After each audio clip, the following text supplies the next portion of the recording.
প্রচন্ড পরিমাণে সাইলেন্সার ধরে গেছে দাদা। নামায় জল নিয়ে এসে দেখে তো আমার পাশে যাই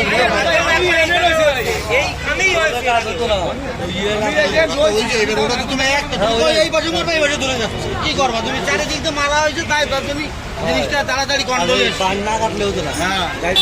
গাড়ি থাকলেও লেপতো না, নামানো হয়েছে এক এক করে সাইড করে দেওয়া হয়েছে বলে মালটা। হ্যাঁ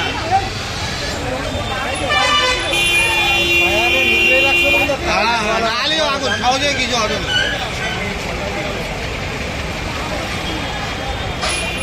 এখনো আগুন রয়েছে মনে হয়।